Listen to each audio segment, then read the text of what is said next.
I just got back from the Australian Gold Expo and I picked up this drop riffle mat. It feels kind of like an adult toy, but it's got a very interesting and unique design that I think is worth looking at. This mat is produced by ROE. That's the same manufacturer that makes my Miller table. The reason that this is unique is that in most drop riffle sluice systems, each individual riffle is exactly the same depth. In other words, this riffle and all the other riffles have the same drop from the top of the riffle to the deep well here. The problem with that is gold requires different types of low velocity, high friction sections of sluice matting to efficiently catch all of it. And the problem with traditional drop riffle sluices is because all of those drop riffles are exactly the same, it only offers one way for the gold to drop out of suspension from the fluid. If you have a type of gold like a big flat flake that doesn't want to settle down into that particular drop riffle, then it's likely going to go over all of them and out the end of your sluice. Using my scientific ruler here, this is different from the top of the riffle to the bottom of the mat. It is different from the start to the end, meaning that the end riffles are deeper than the front ones. And that just means that there's more friction and more chance for gold to drop out. So I'm going to test this by running a bucket through it. I'm going to be sticking this mat into a 6-inch Gold Rat box.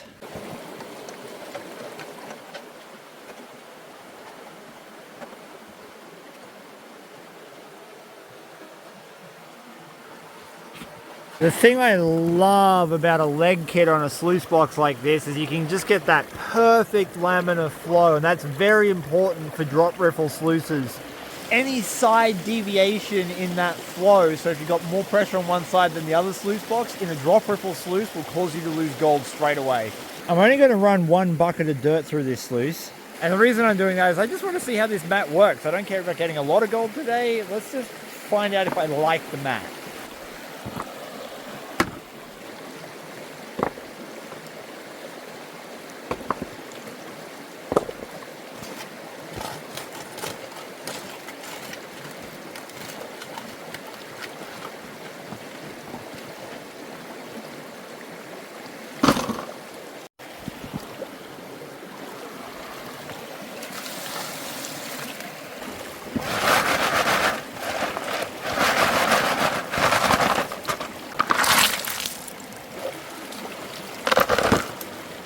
Going to the effort of setting a sluice box up and then classifying buckets of dirt requires that there is an okay amount of gold in the ground first.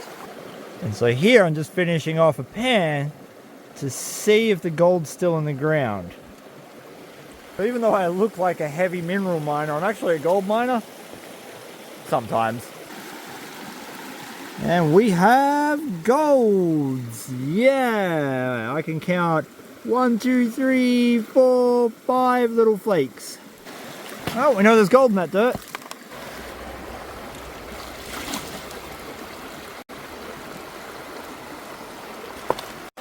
Classification allows the really fine gold not to have to fight against really big rocks, and when you're using a drop riffle sluice, that's incredibly important. Want everything kind of the same size. Oh, so light, so very light. One of these buckets holds about 20 classified shovels worth of dirt. I'm getting 5 specks per shovel, so there should be about 100 specks of gold in here if my maths isn't too bad. Because I don't have a scoop, I'm using my meat scoops.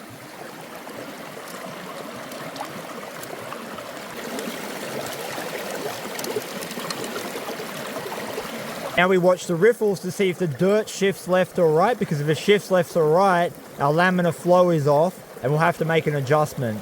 You can see here it's staying pretty even, so I don't think we have to worry about it. Oh, the meaty scoop. Eat, you look like a skinny prospector.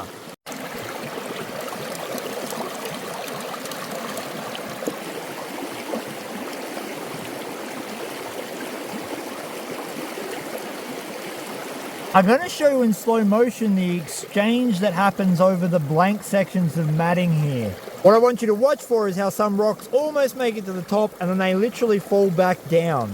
The density of the material running down your sluice box, coupled with the velocity of the water, is going to dictate what falls into your riffles, and this is why this mat's interesting. We're offering different velocity traps for different sized and different density material, and you can see that in an example on the 4th riffle just here. You see a little black rock try to make it up the top of the riffle before it ultimately falls back down into the capture zone, but it made it 3 riffles down before it found a home. That's called exchange, and it's a good thing. It means that the heavy things are replacing the light things in the riffles.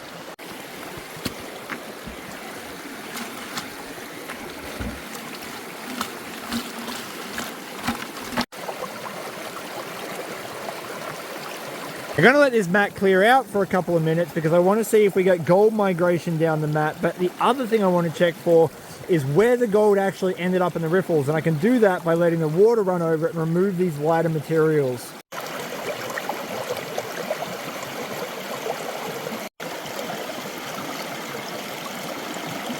The drop riffles are so deep that even when I apply pressure to them, they're not wanting to relinquish their gravel, and that is a very good thing. Too often in a drop riffle sluice, if you get any disturbance of water around that drop riffle, it'll completely clear it out and you'll lose your gold. So that means if one rock gets stuck on your mat, you're stuffed. My leg! Lieutenant Dan! Because the end riffles are a lot deeper, they've definitely retained a lot more of the black sand from my concentrates. And as I get further up, I'm seeing tiny little pieces of gold.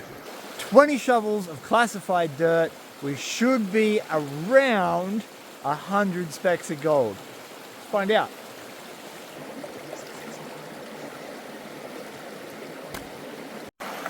All right, come back, I need you.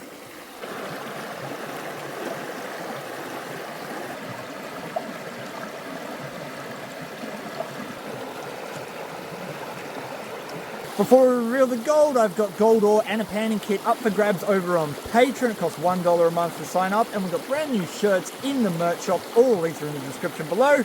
Gold time. I believe this is ROE's first ever mat, and so far the impressions are pretty good. It didn't clear out the cells, I really like that. I didn't see terribly much gold migration. It was very easy to clean out. We've got a nice big flat flake just here. And, oh, look at the fine gold it was catching. I am not going to sit here and count those pieces of gold, but that would be approximately 100 pieces. I mean, if someone wants to count and confirm, be my guest. From a usability standpoint, it's pretty damn good. As far as its losses, I'm going to have to run a completely separate test under very scientific circumstances.